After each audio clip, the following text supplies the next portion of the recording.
சர்வ வல்லமையுள்ள எங்கள் ஆண்டவரே, தர்மையான நேரத்திற்காக உமக்கு ஸ்தோத்திரம்.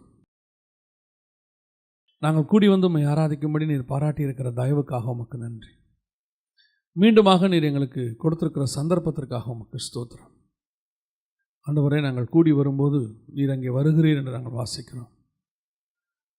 உம்மை உயர்த்தும் போது நீர் எங்கள் மத்தியில் மகிமைப்படுகிறீர். ஆண்டவரே, இம்மட்டும் துதிகளினாலும் ஸ்தோத்திரங்களினாலும் உம்மை உயர்த்தினோம், நீர் மகிமைப்பட்டீர். இப்பொழுது நீர் வார்த்தையினாலே எங்களோடு கூட இடைபட போகிறீர். உங்களுடைய வசனத்தை அனுப்புங்கப்பா. ஆண்டவரே, வந்திருக்கிற நிமித்தம் நீர் கிருபை பாராட்டும்படி நாங்கள் ஜெபிக்கிறோம். வந்திருக்கிற ஒவ்வொருத்தரோடும் நீர் பேசுவீராக, இடைபடுவீராக, உங்களுடைய வார்த்தையை அனுப்புவீராக. நாங்கள் கற்றுக்கொள்ள வேண்டிய காரியங்களை எங்களுக்கு கற்றுத்தருவீராக. நீர் மாத்திரம் மகிமைப்படும். எங்கள் ஆண்டவர் இயேசுவின் நாமத்தில் பிதாவே, அல்லேலூயா. நம்ம ஏன் பொதுவாக ஒரு புஸ்தகத்தை மொத்தமாக தியானிக்க போகிறோம் அப்படின்னா, சில காரியங்களை ரூத் புஸ்தகத்தில் வாசிக்கும் போது பொதுவாக அது ஒரு சரித்திரமாக இருக்குது. ரூத் அப்படின்றத ஒரு அம்மாவுடைய சரித்திரமாக இருக்கிறது. ஆனால் இவங்க பார்த்தீங்கன்னு சொன்னால் இஸ்ரவேலை சார்ந்தவங்க இல்லை, மோவாபிய ஸ்திரீ, மோவாபை சார்ந்ததான ஒரு ஸ்திரீ. இவங்களுக்கு ஏன் இவ்வளோ ஒரு இம்பார்ட்டன்ஸ் இவங்க பேரில் ஒரு புக்கு கொடுக்கப்பட்டிருக்கு அப்படின்னு பார்த்தா ரொம்ப ஆச்சரியமாக இருக்குது. அநேகர் இதை குறித்து நிறைய தியானம் பண்ணியிருக்கிறாங்க, நிறைய வேத பாடம் கொடுத்துருக்குறாங்க. நாம் இதில் ஒரு சில காரியங்களை மட்டும்தான் படிக்க போகிறோம். இந்த ரூத் புஸ்தகத்தினுடைய அமைப்பே ரொம்ப வித்தியாசம். அதிகமாக நான் நம்புறது எப்படின்னா, புக்ஸோடைய அமைப்பு இருக்குது பார்த்தீங்களா, இதுவே ஆவியானவருடைய அமைப்பு தான். ஆவியானவர் தான் அமைச்சு கொடுத்துருக்கிறாரு. எழுதப்பட்ட விதத்தில் சம்பவத்தில் பார்த்தீங்கன்னா ஆதியாகமத்துக்கு பிறகு யோபு தான் வரணும் நியாயமாக. இப்போ யோபு புஸ்தகம் தான் அந்த சம்பவத்தின்படி பார்த்தா ஆதியாகமத்தில் நமக்கு ஆரம்பத்திலே வரணும். ஆதியாகமம் வந்த பிறகு நடுவிலே அது வரணும். ஆதியாகம புஸ்தகம் நடுவிலே யோபு புஸ்தகம் வரணும். ஏன்னா யோபுடைய சரித்திரம் மோசே காலத்துக்கு முற்பட்டது. ஆனால் அமைக்கப்பட்ட விதம் பார்த்திங்கன்னா நமக்கு அது சங்கீதத்துக்கு முன்னாடி வரும். அதுக்கு ஒரு காரணம் இருக்குது. அதே மாதிரி தான் நீங்கள் புதிய ஏற்பாட்டில் பார்த்தீங்கன்னா பவுல் சபைகளுக்கு நிருபம் எழுதுவார். ரோமரில் ஆரம்பித்து தெசலோனிக்கேயரில் முடிப்பார். அதுக்கு பிறகு தனி மனுஷனுக்கு போயிடும் நிருபம்லாம். ஆனால் அந்த 7 பார்த்தீங்கன்னு சொன்னால் 7 சபைகளுக்கு எழுதுவார். ஆனால் எழுதப்பட்டதில் முதல்ல எந்த சபைக்கு அவர் எழுதினார்னு பார்த்தீங்கன்னு சொன்னால் தெசலோனிக்கேயருக்கு தான் ஃபஸ்ட்டு எழுதினார். கால அமைப்பின்படி கிபி 45 அவர் என்ன பண்ணுறாரு, தெசலோனிக்கேயருக்கு தான் ஃபஸ்ட்டு எழுதுறாரு. ஆனால் அமைப்பின்படி பார்த்தீங்கன்னு சொன்னால் தெசலோனிக்கேயர் தான் கடைசியாக இருக்கும், ரோமர் ஃபஸ்ட்டு இருக்கும் 7 சபைகளில் பார்த்தீங்கன்னா. காரணம் என்ன அப்படின்னு பார்த்தா, அது ஒரு அமைப்பு. ரோமர் என்பது ரட்சிப்பில் ஆரம்பிக்கும், தெசலோனிக்கேயர் வருகையில் முடியும். எதை மெயின் ஃபோக்கஸாக எழுதியிருப்பார்னா, ரோமரில் ரட்சிப்பை பற்றி மெயின் ஃபோக்கஸாக இருக்கும். அதே நேரத்தில் நீங்கள் தெசலோனிக்கேயரை பார்த்தீங்கன்னா வருகையில் இருக்கும், வருகையை பற்றி தான் அதிகமாக எழுதியிருப்பார். ஸோ அப்போது ஆவியானவர் இந்த புக்கை அமைக்கிற விதத்துக்கே என்ன இருக்குது, ஒரு நோக்கம் இருக்குது. நாம் எந்த காலகட்டத்தில் வேணால் எழுதலாம், ஆவியானவர் தான் அதை அமைக்கிறார். எதுக்கு சொல்கிறேன் அப்படின்னா, இப்போ ரூத் புஸ்தகம் இருக்குது. ரூத் புஸ்தகம் பார்த்தீங்கன்னு சொன்னால் நியாயாதிபதிகளுக்கும் சாமுவேலுக்கும் நடுவில் வரும். ஏன் அங்கே கொண்டு வந்திருக்கிறாங்க, ஏன் ரூத் புக்கு அந்த இடத்துக்கு வருது அப்படின்னு பார்த்தீங்கன்னா, அதுக்கு ஒரு ஆவிக்குரிய அர்த்தம், ரொம்ப முக்கியமான அர்த்தம் ஒன்று இருக்குது. இப்போது வேத வாக்கியங்கள் எல்லாமே இயேசு கிறிஸ்துவை பேஸ் பண்ணி தான் இருக்குது. பழைய ஏற்பாடு முழுக்க இயேசுவை பேஸ் பண்ணி தான் இருக்குது. அதனால தான் இயேசு சொல்லுவார், வேத வாக்கியங்களை ஆராய்ந்து பாருங்கள், அவைகள் என்னை குறித்து சாட்சி கொடுக்கிறது. எந்த வேத வாக்கியம்? இயேசு இருக்கும்போது புதிய ஏற்பாடே இல்லை, அதுக்கப்புறம் தான் எழுதுனாங்க. ஸோ இப்போ இயேசு காலத்தில் சொல்கிற வேத வாக்கியம் எது அப்படின்னு கேட்டால் பழைய ஏற்பாடு. பழைய ஏற்பாட்டை ஆராய்ந்து பாருங்கள், அவைகள் என்னை கொடுத்து சாட்சி கொடுக்கிறது. ஆதியாகமத்திலிருந்து மல்கியா வரைக்கும் இயேசுவை பற்றி தான் இருக்கும், அவர் தான் ஃபோக்கஸ். எதுக்காக அப்படின்னா, இயேசு வரும்போது தெரிஞ்சு கொள்வதற்காக. இவரை பற்றி தான் இவ்வளவும் சொல்லியிருக்கு, அவர் வந்துட்டாருன்னு ஜனங்க தெரிஞ்சுக்கிறதுக்காக தான் பிதாவாகிய தேவன் அப்படி ஒரு அமைப்பை கொடுத்துருக்கிறார். அதில் ஒரு அமைப்பு என்ன, ரூத்தின் புஸ்தகத்தினுடைய அமைப்பு என்ன அப்படின்னு பார்த்தீங்கன்னா, இயேசுவோடைய ஊழியம் 2 வகை. ராஜாவும் ஆசாரியனுமா ஒரு ஊழியம் பண்ணணும். மெல்கிசேதேக்கின் முறைமைன்னு நம்ம சொல்லுவோம். எபிரேயர்கள் நிருபத்தில் இந்த மெல்கிசேதேக்கின் முறைமையை பற்றி, இயேசு கிறிஸ்து மெல்கிசேதேக்கின் முறைமையில் வந்தார் அப்படின்னு இருக்கு. மெல்கிசேதேக்கின் முறைமைனா என்ன அப்படின்னு கேட்டால், ராஜாவும் ஆசாரியரும் ஒருத்தரே இருப்பார். ஆனால் பழைய ஏற்பாட்டில் பார்த்தீங்கன்னா ராஜாக்கள் தனி, ஆசாரியர் தனியாக இருப்பாங்க. ராஜாவும் ஆசாரியருமா ஒன்றா இருந்த ஒரு ஆள் யார் அப்படின்னு கேட்டிங்கன்னா, பழைய ஏற்பாட்டில் தாவீது தான் இருப்பார். மெல்கிசேதேக்கு ஆரம்பத்தில் அது ஒரு உங்களுக்கு சொல்லப்பட்டிருக்கிறதான ஒரு காரியம். இயேசு கிறிஸ்துவுக்கு முன்மாதிரியாக அடையாளமாக இருக்கும். ஆனால் மாம்சத்தில் வந்ததில் யாருன்னு பார்த்தீங்கன்னு சொன்னால் தாவீது அப்படி இருப்பார். அவர் ராஜாவும் இருப்பார், ஏபோத் வஸ்திரமும் தரிச்சிருப்பார், பலியும் செலுத்துவார். அதை தவிர்த்து வேறு யாராவது, சாலமோனும் தாவீது மட்டும், அதை தவிர்த்து வேறு யாராவது அப்படி செஞ்சால் கர்த்தர் அவங்களை அடிச்சிடுவார். சவுல் பலி செலுத்தினாலும் சரி, அதற்கு பிறகு உசியா ராஜா செஞ்சாலும் சரி, யார் செஞ்சாலும் கர்த்தர் ஒத்துக்க மாட்டார். இவங்க 2 பேருக்கு மட்டும். அதுக்கும் ஒரு காரணம் இருக்குது. அந்த மாதிரி இந்த மெல்கிசேதேக்கின் முறைமை அப்படின்னு நம்ம சொல்லுவோம், ராஜாவும் ஆசாரியமும். இப்போ நம்ம சபையுமே அப்படி தான் இருக்குது. வெளிப்படுத்தின விசேஷம் 1ஆம் அதிகாரம் 6வது வசனம் சொல்லுது, நம்ம கர்த்தர் எப்படி அழைத்திருக்கிறாராம், பிதாவுக்கு முன்பாக ராஜாக்களும் ஆசாரியருமாய் நம்மை அழைத்திருக்கிறார்னு வசனம் சொல்லுது. இப்போது புதிய ஏற்பாட்டு சபையினுடைய மாடலே அப்படி தான், நீங்களும் நானும் ராஜாக்களும் ஆசாரியருமாய் இருக்கிறோம் அப்படின்னு இருக்கு. பழைய ஏற்பாட்டில் ஜனங்க வேற, ராஜா வேற, ஆசாரியர் வேற. இப்போ நம்ம அப்படி இல்லை, ராஜாக்களும் ஆசாரியருமாய் இருக்கிறோம். இப்போ இயேசு கிறிஸ்து இந்த 2ம் உடையவராய் வந்தார், ஆசாரியராகவும் ராஜாவாகவும் வந்தார். ஆனால் இயேசு கிறிஸ்துவோடைய ஊழியம் வந்து இப்போது ஆசாரிய ஊழியம் தான் முடிஞ்சிருக்கு. அவர் ராஜாவாக இருந்தாலும் இன்னும் ஒரு ராஜாவாக என்ன செய்யலை, பூமியில் ஆளுகை செய்யலை. ஆயிடவர் சாரசாட்சியில் தான் அதை செய்ய போகிறார் வெளிப்படையாக. அவர் உள்ளுக்குள்ளே ராஜா தான், அதில் எந்த மாற்று கருத்தும் இல்லை. அதனால தான் இயேசுவை கேட்கும்போது யூதருக்கு ராஜாவான்னா நீ சொல்லுகிறபடி தான் அப்படிங்கிறார். இயேசு பிறந்ததுலேருந்து சிலுவையில் அறையப்படுற வரைக்கும் அவரை ராஜா ராஜான்னு சொல்லிக்கிட்டே இருப்பாங்க. பிறக்கும் போது யூதருக்கு ராஜாம்பாங்க, சிலுவையில் அறையப்படும் போது மேலே என்ன எழுதி போட்டாங்க, யூதருக்கு ராஜான்னு எழுதி போட்டாங்க. ஸோ அவர் ராஜா தான். ஆனால் ராஜ்யபாரம் இன்னும் பண்ணலை. அவருக்கு முதல்ல ஒரு வேலை இருக்குது, ஆசாரியத்துவம், பலியாகணும். அந்த ஆசாரியத்துவ வேலையை தான் முடிச்சிருக்கிறாரு. இன்னும் ராஜா ஊழியம் வரல. இது 2த்துக்கும் நடுவில் தான் இப்போ யார் வந்திருக்கிறா, திருச்சபை வந்திருக்கு, நாம் வந்திருக்கிறோம், புறஜாதி சபை வந்திருக்கு. இதனுடைய அமைப்பு தான் அப்படியே பார்த்தீங்கன்னு சொன்னால் பழைய ஏற்பாட்டில் இருக்கோம். உதாரணமாக ஆசாரிய ஊழியம் நியாயாதிபதிகள் புஸ்தகத்தோடு முடிவடையும். ராஜா ஊழியம் சாமுவேல் புஸ்தகத்தில் ஆரம்பிக்கும். ஏன்னா சாமுவேலில் தான் ஃபஸ்ட்டு ராஜா வருவார். யார் வருவா, சவுல் வருவார், அதுக்கப்புறம் தாவீது வருவார். நியாயாதிபதிகளோடு கூட ஆசாரியர்களுடைய ஊழியங்கள்லாம் கொஞ்சம் கொஞ்சமாக முடிஞ்சு ராஜாக்கள் ஊழியம் ஆரம்பிக்கும். இது 2த்துக்கும் நடுவில் புறஜாதி சபை உள்ளே வரணும். அதான் யார் வரா உள்ள அப்படின்னா ரூத் வருவாங்க. அதனுடைய அமைப்பு தான் நம்ம வரப்போகிறதான இந்த தீர்க்க தரிசனத்தினுடைய மறைபொருள் தான் ரூத்தின் புஸ்தகம். ரூத்து புஸ்தகம் ஏன் திடீர்னு 4 அதிகாரம் உள்ளே வந்தது அப்படின்னு சொல்லி கேட்டிங்கன்னா, ஆசாரிய ஊழியம் முடித்து ராஜா ஊழியம் தொடங்கிறதுக்கு நடுவில் சபை வரணும். அதற்கு மறைபொருளாக தான் இருக்குது. இப்போ நாம் ரூத் புஸ்தகத்தினுடைய ஒரு வெளிப்பாடாகத்தான் சபை இருக்கிறது, புதிய ஏற்பாட்டு சபை இருக்குது. நம்ம எப்படி இருக்கிறோம் அப்படின்னு கேட்டிங்கன்னு சொன்னால், இயேசு ஆசாரிய ஊழியம் முடிச்சுட்டு போயிருக்கிறார், பரமேறி போயிருக்கிறாரு.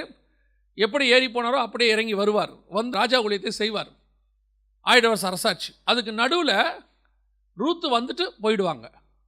அதே மாதிரி நீங்களும் நானும் இப்போ உள்ளே வந்திருக்கிறோம். சபை ஒரு நாள் எடுத்துக்கொள்ளப்படும், சபை காணாமல் போகும். ஸோ இதுதான் ரூத் புஸ்தகத்துடைய அமைப்பு. ஸோ ரூத் புஸ்தகத்தை இந்த ஆங்கிளில், இந்த விஷனில் நீங்கள் படிச்சிங்கன்னா நிறைய சத்தியங்கள் உங்களுக்கு கிடைக்கும். புதிய ஏற்பாட்டினுடைய சத்தியங்களை நிறைய நீங்கள் அதில் பார்க்கலாம். இந்த 4 அதிகாரத்தையே நீங்கள் பல வருஷம் தியானிக்கலாம், அந்த அளவுக்கு நீங்கள் அதில் விஷயங்கள் இருக்குது. ரூத் புஸ்தகத்தில் 1ஆம் அதிகாரத்திலேயே 3 விதமான பெண்களை நாம் பார்க்கிறோம். இந்த ஸ்திரீகள் என்பது நமக்கு நல்லா தெரியும், பெண்கள் என்பது சபைக்கு அடையாளமாய் கொடுக்கப்பட்டிருக்கிறது. அங்கே 3 பேர் இருக்கிறாங்க. ஒன்று ஓர்பால் இருக்கிறாங்க, இன்னொன்று ரூத் இருக்கிறாங்க, 3வது நகோமி இருக்கிறாங்க. இந்த 3 பேரும் 3 விதமான சபைகளுக்கு அடையாளம். 3 விதமாக நாம் இப்போ தியானிக்கிற விதத்தை நான் உங்களுக்கு சொல்கிறேன். 3 விதமான சபைகளுக்கு அடையாளமாக இருக்குது. இன்றைக்கும் இந்த 3 விதமான சபைகள் இருக்குது. பைபிளில் கொடுத்துருக்கிற இப்போ வெளிப்படுத்தின விசேஷத்தில் பார்த்தீங்கன்னா 7 சபை இருக்கும், எபேசில் ஆரம்பித்து லவோதிக்கேயா வரைக்கும். இந்த 7 சபையும் இன்றைக்கும் பூமியில் இருக்கும். அதாவது லவோதிக்கேயா இருக்குது அப்படி இல்லை, அந்த அமைப்பு, அதனுடைய தன்மைகள் இன்றைக்கும் இருக்கும். அதே சுபாவத்தோடு கூட சபைகள் இருக்கும் இன்றைக்கி பூமியில். அதனால தான் கர்த்தர் அதை கொடுத்து வச்சிருக்கிறார்.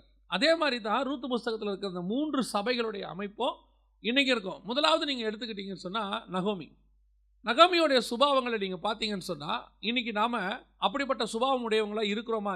ஒரு சுய பரிசோதனை தான். நாம் எந்த சபையை சார்ந்தவங்களாக இருக்கிறோம். இப்போ நம்ம பேசுகிறது டினாமினேஷனை பற்றி அல்ல, சபையினுடைய சுபாவம். நீங்களும் நானும் தான் சபை. இங்கே உட்காந்துருக்கிற நீங்களும் நானும் தான் சபை, நாம தான் சபை. இப்போ நாம் எந்த சுபாவத்தை உடையவர்களாக இருக்கிறோம் அப்படின்னு சொல்லி ஒரு சுய பரிசோதனை பண்ணி பார்க்க போகிறோம். அதான் அங்கே இருக்குது. முதலாவது வாசிங்க, ரூத்தின் புஸ்தகத்தில் 1வது வசனத்தை வாசிங்க பார்ப்போம். நியாயாதிபதிகள் நியாயம் விசாரித்து வரும் நாட்களில் தேசத்திலே பஞ்சம் உண்டாயிற்று. அப்பொழுது யூதாவில் உள்ள பெத்லகேம் ஊரானாகிய ஒரு மனுஷன் தன் மனைவியோடும் 2 குமாரரோடும் கூட மோவாப் தேசத்திலே போய் சஞ்சரித்தான். இப்போ நகோமி முதலாவது நல்லா கவனிச்சு பார்த்தீங்கன்னா, எங்க பஞ்சம் இருக்குதோ அங்க அவங்க இருக்க மாட்டாங்க. எங்க பஞ்சம் இருக்குதோ அங்க இருக்க மாட்டாங்க. எங்க ஆசீர்வாதம் இருக்குதோ அங்க தான் இருப்பாங்க. ஆசீர்வாதம் இங்க இருந்தா அவங்க அங்க போயிடுவாங்க. ஆசீர்வாதம் அங்க இருந்துச்சுன்னா அங்க இருந்து அங்க போயிடுவாங்க. இது ஒரு சுபாவம். உங்களுக்கு தெரியும், இஸ்ரவேல் சபையை பற்றி ஆண்டவர் சொல்லும்போது புறஜாதியார் இடத்துல போக வேண்டாம் என்று சொல்லுவார். அவராக பிடிச்சி கொடுக்குற காலகட்டம் வேறு, பாபிலோனுக்கு பிடிச்சி கொடுத்தாரு, அது வேறு. மற்றபடி சொல்லும்போது நீங்கள் போய் வேறு யாரோட என்ன செய்யாதீங்க, கலக்காதீங்க, வேறு எங்கேயும் போகாதீங்க, இங்கேயே தங்கியிருங்கம்பார். ஆனால் அவங்களுடைய சுபாவம் என்ன அப்படின்னா, பல நேரங்களில் திருப்பி அவங்க தேவனுக்கு பிரியமில்லாத இடத்துக்கு போகிறதுக்கு ரெடியாக இருப்பாங்க. காரணம், அவங்களுக்கு ஒரு தேவை அங்கே இருக்கும். இப்போது இஸ்ரவேலில் பெத்லகேமில் தேவனுடையதான வீட்டில் என்ன வந்துருச்சு அப்படின்னு கேட்டிங்கன்னு சொன்னால், கர்த்தருடைய தேசத்தில் ஒரு பஞ்சம் வந்துருச்சு. பஞ்சம் வந்த உடனே அவங்க ஒரு முடிவு எடுக்கிறாங்க, இல்லை நாம் இந்த பஞ்சத்தில் இருக்க வேண்டாம், நம்ம புறப்பட்டு எங்கே போயிடுவோம், மோவாபுக்கு போயிடுவோம். மோவாப் யார்? ஆண்டவர் கர்த்தர் அருவருக்கிறதான ஒரு தேசம். வசனம் சொல்லுது 10 தலைமுறை மட்டும் மோவாபியருடனே சேரக்கூடாது அப்படிங்கிறார் ஆண்டவர். அப்படிப்பட்டதான ஒரு தேசம். அந்த தேசத்துக்கு சாப்பாடு கிடைக்குதுன்னு ஒரு குரூப் போயிருச்சு. சாப்பாடு கிடைக்குது, அங்கே ஆசீர்வாதமாக இருக்குது அப்படின்னு சொல்லி ஒரு குரூப் போகுது. இன்னைக்கு பல சபைகள் இப்படிப்பட்டதான ஒரு சுபாவம், எருசலேம் சபைகளை போல. இது வந்து எருசலேம் சபைக்கு ஒரு அடையாளம். இப்போ இது ஒன்றை வச்சுக்கிட்டு மட்டும் நான் சொல்லலை, நீங்கள் வாசிங்க 19வது வசனத்தை வாசிங்க. அப்படியே இருவரும் பெத்லகேம் மட்டும் நடந்து போனார்கள். ஏன் பெத்லகேம் மட்டும் நடந்து திரும்பி போகிறாங்க அப்படின்னு கேட்டிங்கன்னா, 6வது வசனம் வாசிங்க. கர்த்தர் தம்முடைய ஜனங்களை சந்தித்து அவர்களுக்கு ஆகாரம் அருளினார் என்று அவள் மோவாப் தேசத்திலே கேள்விப்பட்டு தன் மருமக்களோட கூட மோவாப் தேசத்திலிருந்து திரும்பி வரும்படி எழுந்து.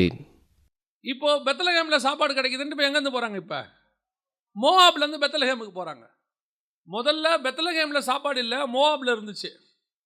ஆசீர்வாதம் அங்கே இருக்குது அப்படின்ட்டு அவங்க அங்கே போயிட்டாங்க.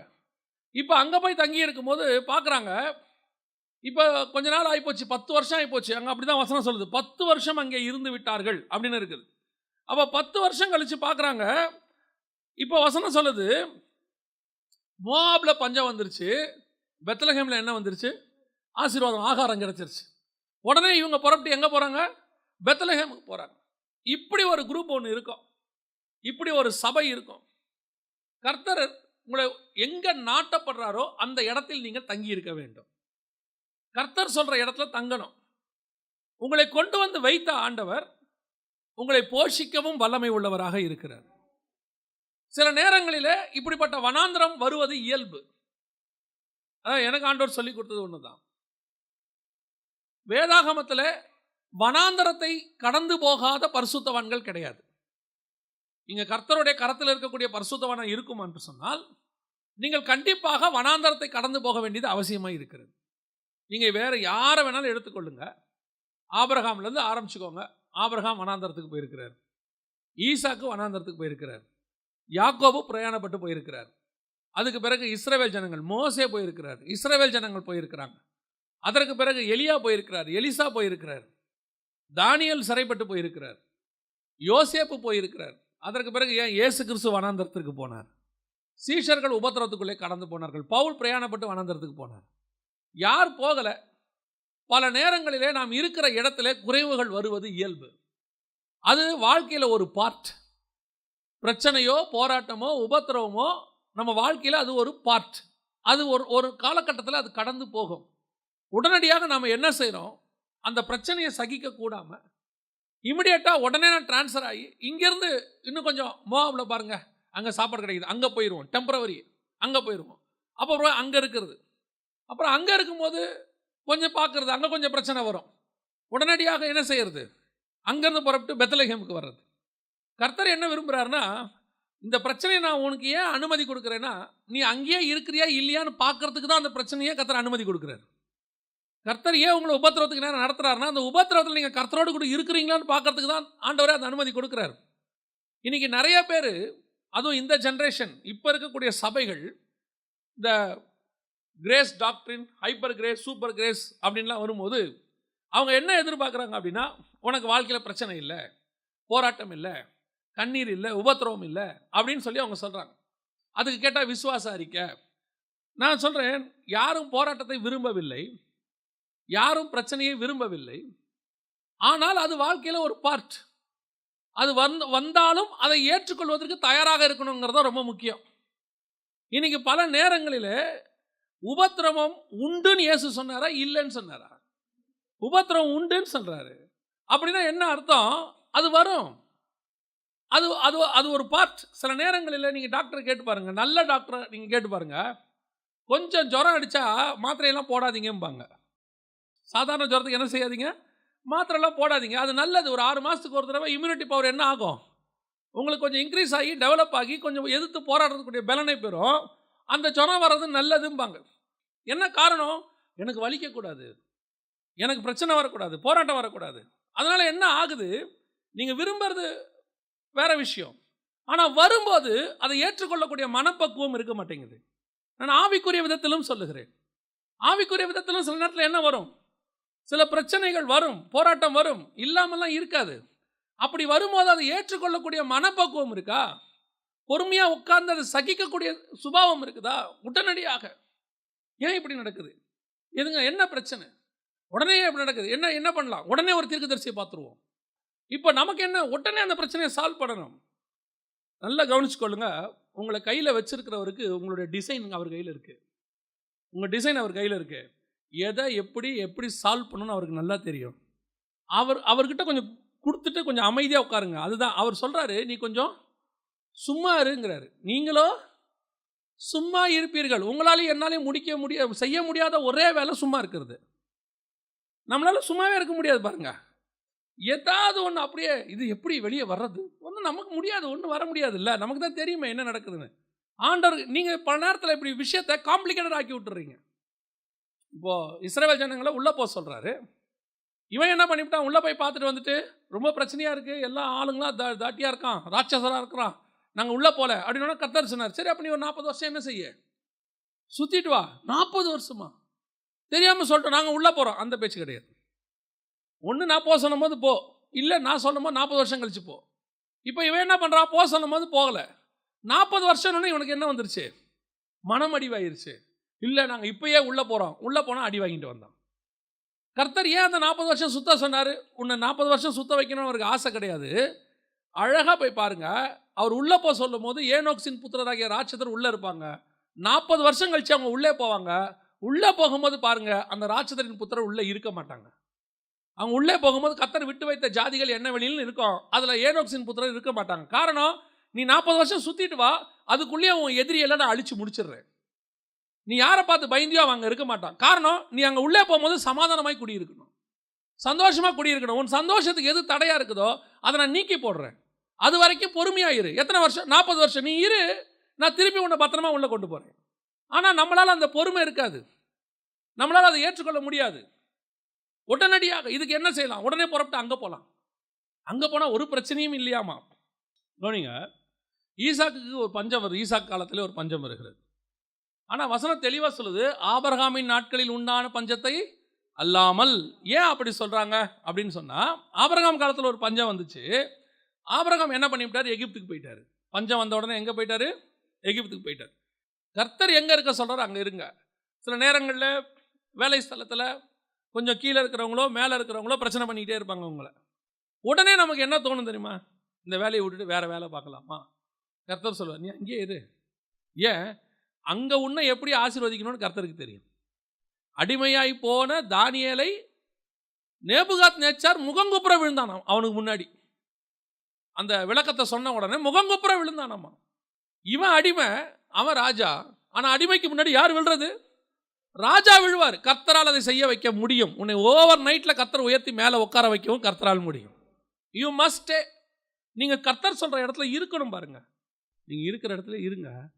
நாம் போனது இயேசுநாதரே சொல்கிறாரு, அவர்களோ மோசேயின் ஆசனத்தில் அமர்ந்திருக்கிறார்கள், அவர்கள் சொல்லுகிறபடி செய்யுங்கள், அவர்கள் செய்கிறபடி செய்யாதிருங்கள். அவன் அப்படி தான் போதிப்பான் கரெக்டாக, அவன் செய்ய மாட்டான். அவனை விட்டு அவன் செய்கிறதெல்லாம் பார்க்காத, அவன் கரெக்டாக போதிக்கிறான் மட்டும் பாரு. அவனுக்கு நியாய தீர்ப்பு கர்த்தர் கொடுத்துட்டு போட்டோம். நீ அவங்ககிட்ட என்ன செஞ்சிடாத, நீ போயிட்டு அவன் சரியில்லை இவன் சரியில்லைன்ட்டு கடைசியில் நீ வேஸ்ட்டாக போயிடாது. அதான் இப்போ நடக்க போகுது. நிறைய பேர் இங்கேருந்து மோவாபுக்கு போகிறது, மோவாப்லேருந்து திருப்பி பெத்லஹேமுக்கு வருது. அங்கே போனால் சரியாக இருக்கும், இங்கே போனால் சரியாக இருக்கும். ஆண்டவர் சொல்கிறாரு, ஒரு இடத்துல தங்கி இரு. நீ எங்கே இருந்தாலும் எனக்கு தெரிஞ்சு ஒன்றே ஒன்று தாங்க உண்மை. நாம் எங்கே கர்த்தர் சொல்கிற இடத்துல இருக்கிறோமோ, எங்கே கர்த்தர் சொல்கிற இடத்துல ஸ்டே பண்ணுறோமோ, அங்கே கர்த்தர் கண்டிப்பாக ஆசீர்வதிப்பார். அது எருசலேமாக இருந்தாலும் ஆசீர்வதிப்பார், பாபிலோனாக இருந்தாலும் ஆசீர்வதிப்பார், எகிப்தா இருந்தாலும் ஆசீர்வதிப்பார். கர்த்தர் உன்னை எகிப்துக்கு கூட்டிகிட்டு போயிட்டாரா, அங்கே இருக்க சொல்கிறாரா, நீங்கள் இருங்க, கர்த்தர் எகிப்தில் வச்சு ஆசீர்வதிப்பார். கர்த்தர் நம்மளை அங்கே போக சொன்னது கன்ஃபர்மேஷன் ஆயிடுச்சா, அங்கே போங்க, அங்கே உங்களை ஆசீர்வதிக்க கர்த்தர் வல்லமை உள்ளவராக இருக்கிறார். அவ்வளோதான். கர்த்தர் உங்களை சொன்ன இடத்துல நீங்கள் தங்கி இருங்க. அவன் மோசமானவன் தான், அது ஆண்டவர் தெரியுமே, சொல்லி தான் நாங்கள் அனுப்பிச்சி விட்ருக்கிறாரு. பாருங்க, ஈசாக்கா சொல்கிறாரு, நீ இந்த தேசத்தில் குடியிருன்னு சொல்கிறாரு. கீழே வசனம் சொல்லுது, தன் மனைவி அழகாக இருக்கிறபடினால அந்த ஊரார் தன்னை கொன்று போடுவார்கள் என்று ஈசாக்கு பயந்தானாமா. அப்புறம் என்ன அர்த்தம்? உயிர் பயம் இருக்கு அவனுக்கு. என்னை கொன்னே போடுவாங்க, ஆனால் என்னை பரவாயில்ல, நான் இங்கே இருக்கிறேன். ஏன்? என்னை கர்த்தர் இருக்க சொல்லியிருக்கிறார். இந்த தேசத்தில் கர்த்தர் என்னை ஆசீர்வதிப்பார். அல்லேலூயா. நிறைய பேர் இந்த டிவியில் நிறைய வரும், பஞ்சம் வரும், பல தேசங்களில் வந்து பேங்க்ரப்ட் ஆகும், பல இடத்துல வந்து சிலிண்டர் விலை ஏறும், பெட்ரோல் விலை ஏறும், அப்புறம் அரிசி விலை ஏறும், எல்லாம் வாங்க முடியாதுன்னு சொல்லி டிவிலலாம் சொல்லுவாங்க. அவ்வளோதான், ஜனங்க நிலைமை மோசமாக. நான் சொல்கிறேன், நீங்கள் கர்த்தர் சொல்கிற இடத்துல இருங்க.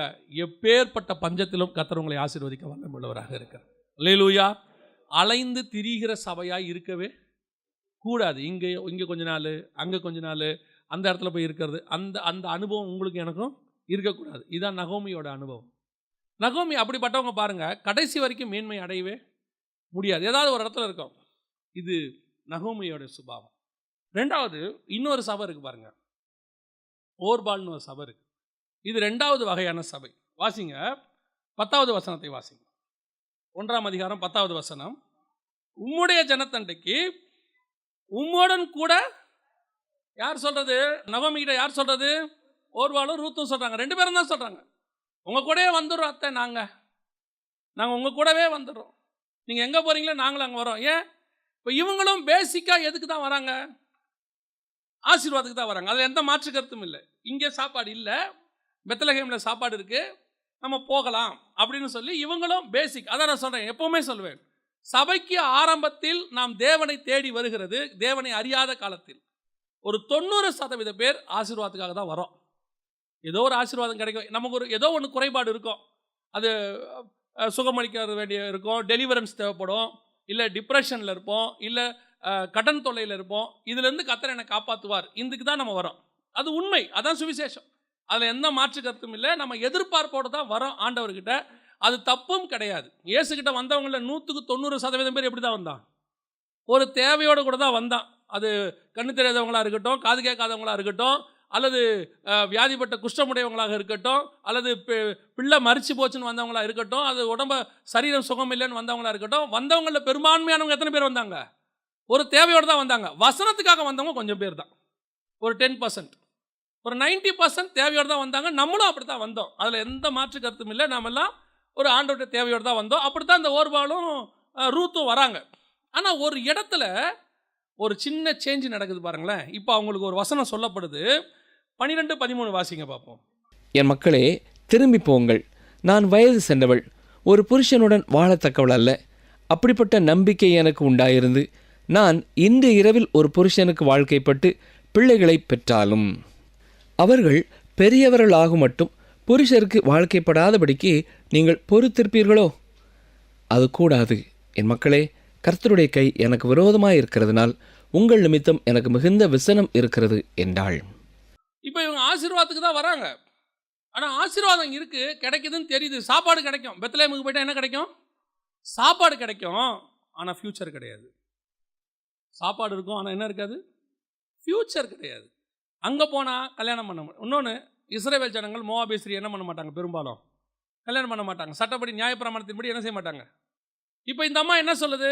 நாங்கள் உங்களுக்கு கல்யாணம் பண்ணி வைக்கணும்னா என் பையனை தான் உங்களுக்கு கொடுக்கணும், ஏன்னா அதான் முறை. நியாயப்பிரமாணத்தின்படி ஒருத்தன் இறந்துட்டா அவனுடைய தம்பியோ இல்லை அவனுடைய தம்பியோ தான் என்ன செய்யணும்? திருமணம் பண்ணணும், அது நியாயப்பிரமாண முறைப்படி.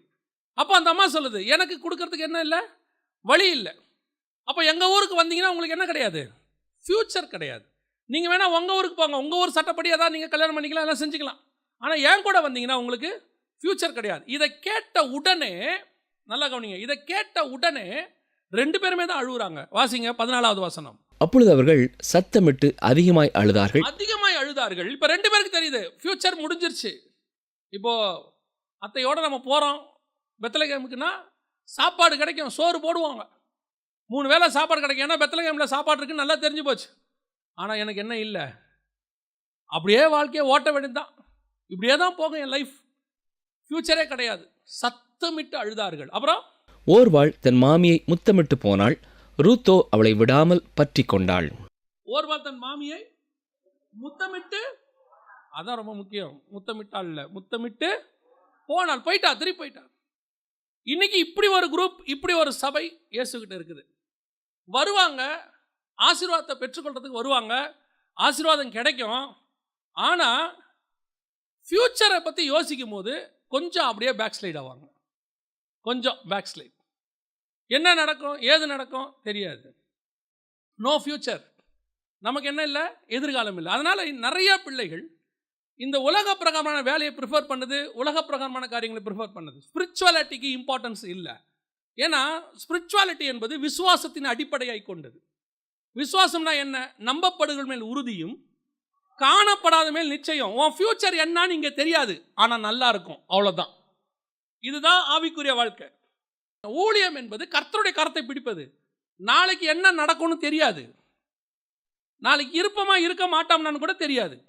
அழைத்தவர் உண்மை உள்ளவர், முடிவு பரியந்தம் நடத்த உள்ளவர். சில ஆட்கள் எங்கே ரிட்டர்ன் ஆகிறான் தெரியுமா? எங்கே ரிட்டர்ன் ஆகிறான்? எனக்கு இங்கே வந்தால் ஃப்யூச்சர் இல்லைன்னு அவன் யோசிக்கிறான் பாருங்க, அங்கே தான் ரிட்டர்ன் ஆகிறான். இன்றைக்கி ஊழியத்தில் இருக்கிறவங்க எல்லாரும் ஒரு காலத்தில் எப்படி வந்தவங்கன்னு நினைக்கிறீங்க? இன்றைக்கி நிறைய பேர் நினச்சிக்கிறாங்க இப்போ இருக்கிறவங்களாம் ஏதோ படிக்காமல் வந்துட்டாங்கன்னு. இல்லை, நல்லா படித்து பிஇ படித்தவங்க, டாக்டர் படித்தவங்களாம் வேலையை விட்டுட்டு வந்திருக்கிறாங்க மினிஸ்ட்ரிக்கு. இன்றைக்கி நிறைய பேர் ஏசுக்கிட்ட வரணும், என்ன கிடைக்கும், என்ன ஃப்யூச்சர், பிள்ளைகளுக்கு பேர பிள்ளைகளுக்கு என்ன கிடைக்கும், என்ன கிடைக்கும்லாம் தெரியாது. ஆனால் ஒன்று, எதிர்காலம் அவருடைய கரத்தில் இருக்கிறது, அவர் பார்த்துக்கொள்வார். அந்த நம்பிக்கையோடு தான் கர்த்தர்கிட்ட வரணும். ஒரு கூட்டம் திரும்பி போயிடுச்சு, பேக் ஸ்லைடிங், திரும்பி போயிடுச்சு. ஆனால் அவன் போகும்போது எப்படி போவான் தெரியுமா? அழுது முத்தமிட்டு. திரும்பி போகும்போது கூட எப்படி போயிருக்கான்? நல்லா அழுது முத்தமிட்டு. நான் தான் சொல்கிறேன், முத்தம் கொடுக்குறவங்க எல்லாரையும் நம்பிடக்கூடாது.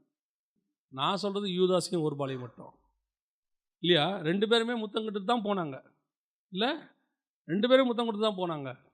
பேக் ஸ்லைடிங், பின்னாடி போகிறவங்க. சில நேரத்தில் அன்பாக இருக்கிற மாதிரி தான் இருக்கும், திடீர்னு பார்த்தா குத்திட்டு போயிடுவாங்க பின்னாடி. நான் ஒன்று மட்டும் சொல்கிறேன், நம்முடைய நேர் பார்வை இயேசு கிறிஸ்துவின் மேல் மட்டும்தான் இருக்கணும். இப்போவும் சொல்கிறேன், என்ன கிடைக்கும் தெரியாது. ஊழியத்துக்கு வரீங்களா, வாங்க, ஆனால் என்ன கிடைக்கும்னு எங்களை கேட்காதீங்க, கர்த்தரை கேளுங்க. நீங்கள் வேலைக்கு வரல, ஊழியத்துக்கு வந்திருக்கிறீங்க. அதுவும் எதுக்கு வந்திருக்கீங்கன்னா கற்றுக்க வந்திருக்கிறீங்க. உங்கள் ஊழியத்தை நீங்கள் தொடங்குற வரைக்கும் கற்றுக்கிற இடம் தான் இங்கே. அதான் எனக்கு ஆண்டவர் சொல்லி கொடுத்தாரு. ஆண்டவர் தண்ணி மேலே நடன்னு சொன்னாரா, தைரியமாக போட்டை விட்டு இறங்கிடணும். ஏன்? நம்ம நடக்கிற இடத்துல இயேசு இருக்கிறார். இல்லை நடக்க தெரியாது மூழ்க போகிறோமா, கவலையாக படக்கூடாது, தூக்கிறதுக்கு இயேசு இருக்கிறார். இல்லையா, வேண்டாங்க, நான் திருப்பி போய் போட்லேயே உட்காந்துக்கிறேன், சோத்திரம், அங்கேயும் இயேசு உட்காந்துருக்கிறார். அவர் நடக்க சொன்னாலும் தோத்திரம், தண்ணியில் மூழ்க சொன்னாலும் சோத்திரம், போட்டில் உட்கார சொன்னாலும் சோத்திரம். ஏன்னா கர்த்தர் கூட இருக்கிறார், அவ்வளோதான். அது இருந்தால் போதும். Don't think about the future. அந்த பயமே உங்களுக்கு வேணாங்கிற. ஓர்வாளுக்கு பயம் வந்துருச்சு, கூட தான் வந்தாங்க. அப்பம் கிடைக்கும், எல்லாம் கிடைக்கும், ஃபியூச்சர் உனக்கு கணவன் கிடைக்க மாட்டாரு, பிள்ளை இருக்காது, ஒன்றும் இருக்காதியா, வரியா இப்படி யோசிக்கிறாங்க. ஐயோ. ஆனால் ஒன்று மட்டும் நான் உங்களுக்கு சொல்கிறேன், உங்களுடைய எதிர்காலம் கர்த்தருடைய கரத்தில் வரையப்பட்டிருக்கு. அதை பற்றின பயம் நமக்கு தேவையே. கடைசியாக ஒரு சபை இருக்குது, அதை மாத்திரம் நான் சொல்லிட்டு முடிக்கிறேன். வாசிங்க 16வது வசனத்தை வாசிங்க, 1:16 வாசிங்க. அதற்கு ரூத், நான் உம்மை பின்பற்றாமல் உம்மை விட்டு திரும்பி போவதை குறித்து என்னோட பேச வேண்டாம். நீர் போகும் இடத்திற்கு நானும் வருவேன், நீர் தங்கும் இடத்திலே நானும் தங்குவேன். உம்முடைய ஜனம் என்னுடைய ஜனம், உம்முடைய தேவன் என்னுடைய தேவன். இதுதான் நல்ல சபைக்கான அடையாளம், நல்ல ஊழியக்காரனுக்கான அடையாளம், நல்ல விசுவாசிக்கான அடையாளம். நான் கர்த்தர் எங்கே இருக்கிறாரோ நான் அங்கே இருப்பேன், கர்த்தர் சொல்லுகிற இடத்தில் நான் இருப்பேன். அவர் என்ன கொடுக்குறாரோ அதை நான் சாப்பிடுவேன், அவர் சொல்கிற இடத்துல நான் ஊழியம் பண்ணுவேன். அவர் எப்படி ஊழியம் பண்ண சொல்கிறாரோ அப்படி ஊழியம் பண்ணுவேன். ஒவ்வொருத்தருக்கும் ஒரு ஊழியம், ஒவ்வொருத்தருக்கும் ஒரு அழைப்பு, ஒவ்வொருத்தருக்கும் ஒரு வாழ்க்கை, ஒவ்வொருத்தரும் யூனிக். ஆண்டவர் சொல்லி கொடுத்தாரு. நம்மளுக்கு எப்படி கை ரேகை வந்து ஒவ்வொருத்தருக்கும் தனியாக இருக்குதோ அதே மாதிரி ஒவ்வொருத்தருக்கும் வாழ்க்கையும் தனியாக இருக்குது. ஒருத்தரை மாதிரி இன்னொருத்தர் வாழ்க்கை கிடையவே கிடையாது. ஏன்னா நம்முடைய காலங்கள் அவருடைய கரத்தில் வரையப்பட்டிருக்குன்னா என்ன அர்த்தம்னா கைரேகைன்னு அர்த்தம். மார்க்காக இருக்குது, அவரோட கையில் கைரேகையாக இருக்குது. ஒவ்வொருத்தருக்கும் ஒரு கைரேகைன்ற மாதிரி ஒவ்வொருத்தருக்கும் ஒரு வாழ்க்கை, ஒரு அனுபவம், ஒரு எக்ஸ்பீரியன்ஸ். அவங்க எக்ஸ்பீரியன்ஸ் எனக்கு கிடையாது, என் எக்ஸ்பீரியன்ஸ் இன்னொருத்தருக்கு கிடையாது. ஒரு தாவீது தான் அடுத்து வர்றது சாலமோனா தான் இருக்கும், இன்னொரு தாவீதா இருக்காது. ஒரு மோசே தான் அடுத்து வர்றது யோசுவாவா தான் இருக்கும், இன்னொரு மோசே இருக்காது. ஒரு எலியா தான் அடுத்து வர்றது எலிசாவா தான் இருக்கும், இன்னொரு எலியா கிடையாது. யோவான் ஸ்நானகனே வந்தாலும் எலியாவின் ஆவியோடு கூட வந்தாலும் அது யோவான் ஸ்நானகன். ஒவ்வொருத்தருக்கும் ஒரு அழைப்பு, ஒவ்வொருத்தருக்கும் ஒவ்வொரு பாதையை கர்த்தர் நியமிச்சிருக்கிறார். அப்போ நம்ம என்ன டிசைட் பண்ணோம்? கர்த்தாவே, நீர் என்ன சொல்லுகிறீரோ, நீர் எங்கே இருக்க சொல்லுகிறோ அங்கே இருப்பேன். நீர் சொல்லுகிற ஜனங்களிடத்துல நான் ஊழியம் பண்ணுவேன். நீங்கள் சொல்கிற இடத்துல நான் வேலை பார்ப்பேன். சில நேரங்களில் கர்த்தர் சொல்லும் போது நம்முடைய பார்வைக்கு அது ஏற்றதாக இருக்காது. ஆனால் நான் ஒன்று செய்யணும், நீங்கள் சொல்கிறீங்க ஆண்டவரே, நான் செய்கிறேன். உம்முடைய ஜனம் என்னுடைய ஜனம், நீர் சொல்லுகிற இடத்தில் நான் இருப்பேன். அதையும் தாண்டி ரூத்துக்கிட்ட இருக்க ஒரு அற்புதமான சுபாவம். அடுத்த வசனம் வாசிங்க பார்ப்போம். நீர் மரணம் அடையும் இடத்தில் நானும் மரணம் அடைந்து, இது வந்து பவுலுடைய சுபாவம். நான் கிறிஸ்துவுடனே கூட சிலுவையில் அறையப்பட்டிருக்கிறேன். கிறிஸ்து எங்கே சாகிறாரோ அங்கே நான் சாவேன், எங்கே உயிர்த்தெழுகிறாரோ அங்கே உயிர்த்தெழுவேன். கிறிஸ்து எங்கே சொல்கிறாரோ அங்கே நான் சாவேன். கடைசி வரைக்கும் நான் கிறிஸ்துவை விட்டு பின்னாடி போகவே மாட்டேன். இப்போ ஓர்பாலுக்கு சொன்ன அதே ஸ்டேட்மெண்ட் தான் ரூத்துக்கும் சொன்னாங்க. யாரு? நகோமி. 2 பேருக்கும் சேர்த்து தான் சொன்னாங்க, என் கூட வந்தீங்கன்னா உங்களுக்கு என்ன கிடையாது? ஃப்யூச்சர் கிடையாது. இந்த அம்மா சொல்லுது, ஃப்யூச்சரை பற்றியெல்லாம் பேசாதீங்க, ஆனால் திரும்பி போகணும் மட்டும் சொல்லாதீங்க. என்னைக்கு உங்கள் பின்னாடி வரணும்னு நான் டிசைட் பண்ணிட்டேனோ, சாவர வரைக்கும் உங்களை நான் பின்பற்றுவேன். நான் செத்தாலும் நீங்கள் இருக்கிற இடத்துல தான் சாவேன ஒழிய பின்னாடி போகிறேங்கிற பேச்சுக்கே இடமில்லை. இதுதான் கர்த்தர் எதிர்பார்க்கிற விசுவாசம். இன்னைக்கு சபைகள், ஒரு சில சபைகள் அப்படி இருக்குது. நிறைய பேர் பேக் ஸ்லைடிங். ஓர்வாள் போகும்போது இந்த அம்மா என்ன சொன்னாங்க? உம்முடைய தேவனே. ஆனால் ஓர்வாள் திரும்பி போகும்போது ரூத் நகோமி சொல்கிறாங்க, அந்த வசனம் என்ன சொல்லுது? அவள் திரும்பி தன் தேவர்களிடத்துல போனாள். அந்த வசனம் பாருங்களேன், 1ஆம் அதிகாரத்தில் 15வது வசனம் வாசிங்க. அப்பொழுது அவள், இதோ உன் சகோதரி தன் ஜனங்களிடத்துக்கும் தன் தேவர்களிடத்துக்கும் திரும்பி போய்விட்டாளே, நீயும் உன் சகோதரியின் பிறகே திரும்பி போ என்றாள். தங்கள் தேவர்களிடத்துக்கும் திரும்பி போனாள். அப்ப நல்லா கவனிச்சு கொள்ளுங்க, அவ ஜனத்துக்கிட்ட மட்டும் போல பின்மாற்றம் அடைஞ்சு அவ எங்க போயிட்டா? பழைய கடவுள்கிட்டே போயிட்டா. அவ எங்க இருந்து வந்தாலும் அந்த கடவுளை ஆராதிக்க போயிட்டா. ஆனா ரூத் அப்படி இல்லை. நான் உன்னை பின்தொடர்றது மாத்திரமல்ல, உன் தேவனையும் நான் பின்தொடர்கிறேன். அதுதான் ரொம்ப முக்கியம். நாம் இங்கே வந்தது ஆசீர்வாதத்துக்காக வேணா இருக்கலாம் ஆரம்பத்தில், ஆனால் பின்தொடர்கிறது ஆசீர்வாதத்துக்காக அல்ல, தேவனுக்காக, இயேசுவுக்காக. அவர் கொடுத்தாலும் கொடுக்கா விட்டாலும் நான் அவருக்கு பின்தொடர்வேன். எனக்கு ஃப்யூச்சர் இருக்குதோ இல்லையோ நான் பின்தொடர்வேன். நான் உயிரோடு கூட இருக்கிறேனோ சாகிறேனோ நான் பின்தொடர்வேன். நான் இயேசுக்கு பின்னால் தொடர்கிறதை யாரும் தடுக்கவே முடியாது. பின்னாடி போங்கிற பேச்சு மட்டும் நீ பேசாதேங்க. இப்படிப்பட்ட சபை தான் கர்த்தருக்கு வேணும். இப்படிப்பட்ட ஒரு வைராக்கியம் உள்ள சபை, கர்த்தர் எதிர்பார்க்கக்கூடிய ஒரு வைராக்கியம்.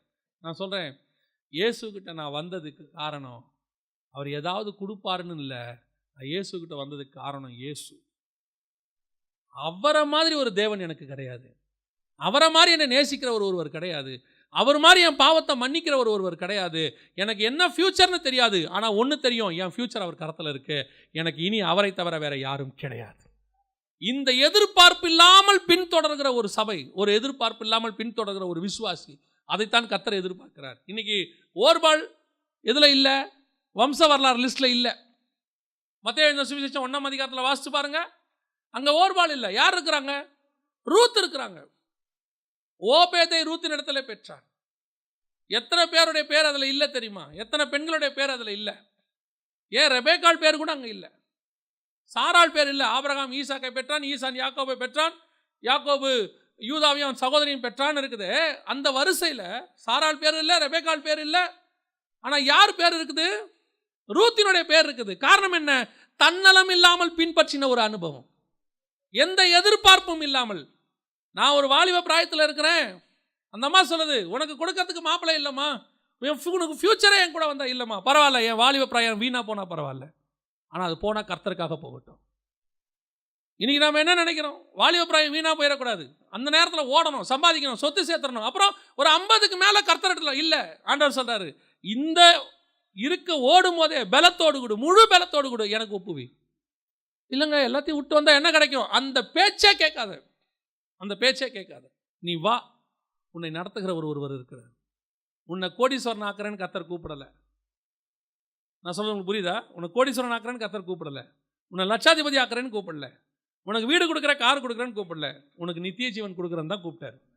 அதை மாத்திரம் எதிர்பார்த்து வருகிற சபையாக இருக்குமானால் அந்த சபை தான் கர்த்தர் எதிர்பார்க்குற ரூத் சபையாக இருக்கும். பிரதிபலன் எதிர்பார்க்காம. எனக்கு அதை கடைசியாக ஒரு காரியம் இருக்கு, நான் சொல்லிட்டு முடிக்கிறேன். அதில் ரொம்ப அற்புதமான ஒரு விஷயம். வாசிங்க 4:13-14 வாசிங்க. போவாஸ் ரூத்தை விவாகம் பண்ணினான். அவள் அவனுக்கு மனைவியானாள்.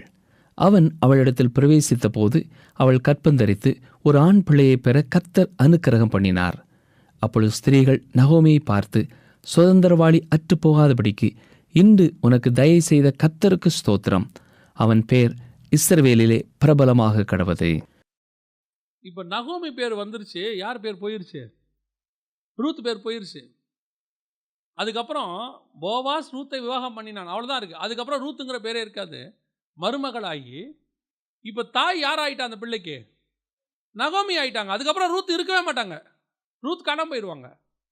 அதுக்கப்புறம் ரூத் எங்கேயுமே இருக்க மாட்டாங்க பைபிளில். ரூத்தை பற்றி எங்கேயுமே ஒரு நம்ம சொல்லும் போது அங்கே வரும், நம்ம எங்கள் மத்திய சுவிசேஷத்தில் வரும். அதுக்கப்புறம் ரூத்து காணாமே போயிட்டாங்க. ஏன் காணாமல் போயிட்டாங்க? அவங்க உள்ளே வந்தது எதுக்காக தெரியுமா? அவங்க என்ன நோக்கத்துக்காக வந்தாங்க? எந்த எதிர்பார்ப்பும் இல்லாமல் வந்தாங்க. அவங்களுக்கு ஒரு ஊழியம் கொடுக்கப்பட்டது. என்ன ஊழியம்? முடிந்து போன இஸ்ரவேலின் வம்சத்தை தொடங்கி வைக்கிற ஊழியம் ஒன்று கொடுக்கப்பட்டது. அதை அவங்க தொடங்கி வச்சாங்க. அந்த பிள்ளையை நகோமி மடியில் கொடுத்தாங்க. அதோட ரூத்து காணாம போயிட்டாங்க. இதுதான் உங்களுக்கு எனக்கும் கர்த்தர் வச்சிருக்கிறாரு. உங்களே என்னையும் சர்ச்சுக்குள்ளே கொண்டாந்துருக்கிறாரு. முடிந்து போன இஸ்ரவேலுடைய வம்ச வரலாறுல மீண்டும் இயேசு கிறிஸ்து வரப்போகிறார். இடையிலே திருச்சபையாய் நீங்கள் நானும் வந்திருக்கிறோம். ரூத்தா, மீண்டும் இயேசு வருகிற வரைக்கும் திருச்சபை இருக்கும். இஸ்ரவேல் சபையை உருவாக்கி விட்டு இந்த சபை மேலே எடுத்துக்கொள்ளப்படும். அதற்கு பிறகு சபை இருக்காது.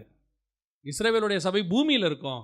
ஆனால் ரூத்து பரலோகத்தினுடைய வம்ச வரலாறு அட்டவணையில் வந்த மாதிரி உங்களை என்னையும் கர்த்தர் பரலோகத்துக்கு கொண்டு போக போகிறார். அப்போ இந்த பூமிக்குரியதில் உங்களுக்கு எனக்கு எந்த மேன்மையும் இல்லை. மேலே இருக்கிற மோசையை தான் எல்லாரும் பார்த்தாங்க. ஆனால் கீழே இருக்கிற யோசுவாவை கர்த்தர் பார்த்துக்கிட்டே இருந்தார். தன்னுடைய கூடாரத்துக்கு போன மோசையை ஜனங்கள் பார்த்து கொண்டாங்க. அவன் போவான், பின்னாடி பார்த்துக்கிட்டே இருப்பாங்களாம். ஆனால் கூடார வாசலில் உட்கார்ந்துருந்த யோசுவாவை கர்த்தர் பார்த்துக்கிட்டே இருந்தார். ஒரு நாள் வந்தது, மோசே மேலே எடுத்துக்கொள்ளப்பட்டான். கீழே நடத்துகிற பொறுப்பு யோசுவாவின் இடத்துல வரணும். நியாயமாக யார்கிட்ட வரணும்? ஆரோனின் புத்திரர் கையில் வரணும். இல்லைனா மோசேயோடைய பசங்கிட்டையாவது வரணும். யார் கைக்கும் வரல. யாருக்குமே தெரியாது, யாருமே பார்க்கல, அவசியமும் இல்லை. நான் என் ஊழியத்தை நான் பண்ணிக்கிட்டே இருப்பேன் அப்படின்னு ஒருத்தன் எதை பற்றியும் கவலைப்படாமல் பண்ணிக்கிட்டே இருந்தான். அவனை பரலோகம் முன்குறித்துக்கிட்டே இருந்துச்சு. ஒரு நாள் கர்த்தர் அவனை உயர்த்துறான். அதே காரியத்தை தான் ரூத் செய்கிறாங்க. நான் எதுக்காக வந்தேன்? சும்மா வரேன், உங்கள் பின்னாடி நான் வந்துக்கிட்டே இருக்கேன், அவ்வளோதான், பேச்சே ஓவர். என்ன நீ வந்தால் எந்த சந்தோஷமும் கிடைக்காது, பரவாயில்ல. உனக்கு நான் எதுவும் எதிர்காலமே இருக்காது, பரவாயில்ல. சாப்பாடு மட்டும் போடுவேன், பரவாயில்ல. ஏன்? நான் கொண்டு வரதுக்கு எனக்கு ஒரு முகாந்திரம் உண்டு. ஒரு நாள் ஒரு சந்ததியை உருவாக்கி விட்டு விட்டு நான் காணாமல் போய்விடுவேன், அவ்வளோதான். வேற என்ன உனக்கு பிரதிபலன் இருக்க போது? நகோமி பேர் வந்துருச்சே, நகோமியை முன்னாடி உட்கார வச்சிட்டாங்களே, நகோமி தாய் ஆயிட்டாலே, உன்னை கூட மருமகன் சொல்லிட்டாங்க, ரூத்துன்னு கூட சொல்லலையே, உன் பேர் கூட இல்லாமல் போச்சே. கவலை இல்லை, என் பெயர் இங்கே இருக்கோ இல்லையோ, ஜீவ புஸ்தகத்தில் என் பெயர் இருக்கிறது. என்னை உயர்த்துகிற ஒருவர் இருக்கிறார், அவர் என்னை கொண்டு போய் மேலே உட்கார வைப்பார். இந்த நோக்கத்துக்கு தான் ரூத் வேலை பார்த்தாங்க. இங்கே இஸ்ரவேலை என்னை ஏற்றுப்பானோ ஏற்றுக்க மாட்டானோ அதை பற்றி எனக்கு கவலையே கிடையாது. இப்பவும் சொல்கிறேன், இஸ்ரவேல்காரன் நம்மளை ஏற்றுக்கணுன்ற அவசியம் நமக்கு இல்லை. அரசாங்கம் ஏற்றுக்கணுங்கிற அவசியம் இல்லை. சக விசுவாசி ஏற்றுக்கணுங்கிற அவசியம் இல்லை. எந்த ஊழியக்காரன் ஏற்றுக்கிறான்ற அவசியம் இல்லை. என்ன ஒருத்தர் பார்த்துக்கிட்டு இருக்கிறாரு, நான் கணக்கு கொடுக்க போகிறது அவருக்கு தான் கொடுக்க போகிறேன். நியாய தீர்ப்பு அவர் கொடுக்குறார். நியாய தீர்ப்பு வேறு யார் கையில் இல்லை, கர்த்தர் கருத்தில் இருக்குது. இந்த எதிர்பார்ப்பு தான் உங்களுக்கு எனக்கு இருக்கணும். என்னை யார் உயர்த்தினாலும் உயர்த்தா விட்டாலும், யார் என்னை ஆசீர்வதித்தாலும் ஆசீர்வதிக்காவிட்டாலும், என்னுடைய நான் செய்கிற நன்மையான காரியங்கள் யாருக்கு தெரிந்தாலும் தெரியாவிட்டாலும், ஒரே ஒருத்தருக்கு தெரிஞ்சால் போதும், அவர் என்னை உயர்த்துவார், அவர் புஸ்தகத்தில் என் பேரை எழுதுவார், அது எனக்கு போதும். இந்த ரூத்தை தான் கர்த்தர் எதிர்பார்க்கிறார். இன்னைக்கு இந்த 3 விதமான சபைகளும் இருக்குது. நகோமியும் இருக்குது, ஓர்பாலும் இருக்குது, ரூத்தும் இருக்குது. இதில் நாம் எதில் இருக்கிறோங்கிறது தான் போச்சு. நாம் ஜெபம் பண்ண போகிறோம். எல்லாரும் தேவ சமூகத்தில் ஆண்டவரை நோக்கி பார்க்க போகிறோம். எந்திரிப்போமா? நன்றி ஆவியானவரே. இன்னைக்கு இந்த 3 சபைகளில் நான் எந்த சபையாக இருக்கிறேன்? சபைனா நான் சொல்கிறது சர்ச்னா நான் சொல்கிறது உங்களை தான். நான் தான் சபை. என்ன தான் கர்த்தர் மனவாட்டின்னு சொல்கிறார், நம்மளை தான் சொல்கிறார். இப்போ நான் இந்த 3 வகையில் நான் எந்த வகையில் இருக்கிறேன்? நான் கிறிஸ்துவை ஆகாரத்திற்காக பின்தொடர்கிறேனா? ஆசீர்வாதம் இருந்தால் நான் பின்தொடருவேன். எங்கே ஆசீர்வாதம் இருக்குதோ அங்கே போயிட்டே இருப்பேன். நிலையாக இருக்க மாட்டேன். அலைந்து திரிகிறவனாக இருப்பேன். காயின் தான் அலைந்து திரிகிறவன், ஆகார் தான் அலைந்து திரிகிறவங்க. ஆனால் சேத்து ஒரே இடத்துல இருந்து வம்சம் வந்துச்சு. சாராள் ஒரே இடத்துல இருந்தாங்க. நீ அலைந்து திரிகிற அனுபவத்தில் இருக்கிறவங்களா? நீ ஒரே இடத்துல இருக்கிறவங்களா? ஆகாரம் கிடைக்குதுங்கிறதுக்காக மட்டும் இல்லை, ஆகாரம் எங்கே கிடைக்குதோ அங்கங்கெல்லாம் போகிற ஒரு கூட்டம் இருக்குது. நான் ஆகாரம் சொல்கிறது ஆவிக்குரிய ஆகாரத்தை கூட நீங்கள் வச்சுக்கலாம். அங்கே நல்லா டான்ஸ் ஆடுறாங்க, அங்கே நல்லா பாடுறாங்க, அங்கே நல்லா கூட்டம் வருது. இல்லை, உன்னை கர்த்தர் எந்த இடத்துல நாட்டினார்னு பாருங்கள். ஒரு சிலரை கர்த்தர் வழியருகே வைத்திருக்கிற மரமாய் வச்சிருக்கிறார். ஒரு சிலரை தோட்டத்துக்குள் நாட்டி வைத்திருக்கிறார். நீ தோட்டத்துக்குள்ளே எந்த மரமாக வேணாலும் இருக்கலாம். நீ எந்த தோட்டத்தில், அவருடைய தோட்டம் அவர் நியமித்த இடத்துல நீ இருக்கணும், அவ்வளோதான். 2வது, இன்னைக்கு கர்த்தருக்கு பின்னாடி வர ஒரு கூட்டம் இருக்குது. ஆனால் ஃப்யூச்சர் எனக்கு இருக்குதா இல்லையா கால்குலேட் பண்ணி, ஃப்யூச்சர் இருந்தால் ஆண்டவர் சொல்கிறத நான் செய்வேன். எனக்கு எது ஃப்யூச்சரோ அதை தான் எனக்கு இம்பார்ட்டண்ட். பிரதிபலன் எதிர்பார்த்து மோசேயை குறித்து சொல்லுகிறது, அவன் தேவ ஜனங்களோடு கூட துன்பத்தை அனுபவிக்க தெரிந்து கொண்டான். எதை வெறுத்து தெரியுமா? பார்வோன் குமாரத்தின் மகன் எனப்படுவதை வெறுத்து. எனக்கு எதுபா ஃப்யூச்சர்?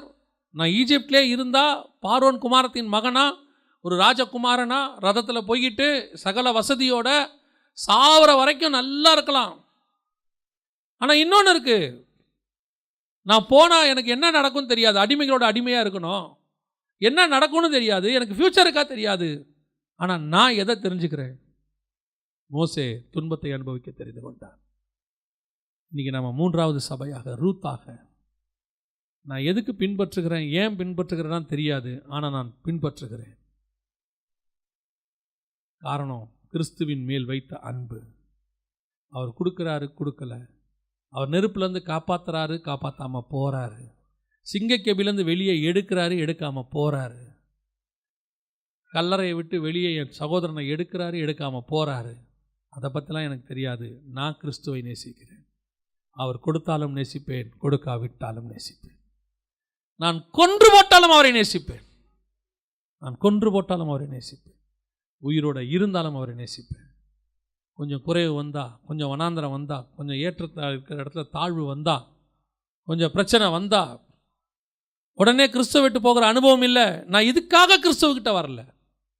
நான் எந்த எதிர்பார்ப்பும் இல்லாமல் கிறிஸ்துக்கிட்ட வந்தவன். அதான் ரூத்து சொல்கிறாங்க, எனக்கு எந்த எதிர்பார்ப்பும் இல்லை. ஃப்யூச்சர் இருக்குதா இல்லையா எனக்கு தெரியாது. வாழ்க்கை கிடைக்குமா கிடைக்காதா எனக்கு தெரியாது. நான் வர்றது உங்கள் பின்னாடி வந்துக்கிட்டே இருப்பேன். உன்னுடைய தேவன் என்னுடைய தேவன். நீ இருக்கிற இடத்துல நான் இருப்பேன், நீ சொல்கிற இடத்துல நான் சாவேன். அவ்வளோதான். இப்படி ஒரு அனுபவத்தை தான் கர்த்தர் உங்ககிட்ட எங்கிட்ட எதிர்பார்க்குறார். இந்த 3 சபையில் நம்ம எந்த சபையாக இருக்கிறோம்? நம்ம ரூத்தாக இருக்கணும் தான் கர்த்தர் விரும்புகிறார். நம்ம ஜெபம் பண்ண போகிறோம். இன்றைக்கி ஒரு தீர்மானம் எடுப்போமா? ஆண்டவர்கிட்ட சொல்லுவோம், ஆண்டவரே எனக்கு எல்லாமே நீங்கள் தான் ஆண்டவரே. இந்த உலகத்தில் எது இருந்தாலும் இல்லாவிட்டாலும் நீங்கள் தான் அப்பா. இப்போவே எங்களுக்கு போதுமானதெல்லாம் கொடுத்துருக்குறீங்க ஆண்டவரே. இன்னும் நாங்கள் வேணும்னு கேட்காம இன்னும் எங்களுக்கு இயேசு வேணும்னு கேட்போம். எங்களுக்கு நீங்கள் போதும் இயேசப்பா சொல்லுவோமா? எல்லாம் கரங்களை உயர்த்தி ஆண்டவர்கிட்ட. எங்கள் சர்வ வல்லமை உள்ள தகப்பனே, இந்த அருமையான வேலைக்காக உமக்கு ஸ்தோத்திரம். நீர் விரும்புகிற ஒரு சபையாக ஆண்டவரே, ஆண்டவரே உம்மை மாத்திரம் விரும்புகிற ஒரு சபையாக, இடதுபுறமும் வலதுபுறமும் விலகி ஓடாதபடிக்கு ஆண்டவரே எங்கள் பார்வை உண்மையிலேயே இருக்கட்டும் ஆண்டவரே. உங்களை மட்டும் நேசிக்கிற ஒரு சபையாக நாங்கள் காணப்பட எங்களுக்கு கிருபை பாராட்டும். நீர் மாத்திரம் மகிமைப்படும். எங்கள் ஆண்டவர் இயேசுவின் நாமத்தில் பிதாவே.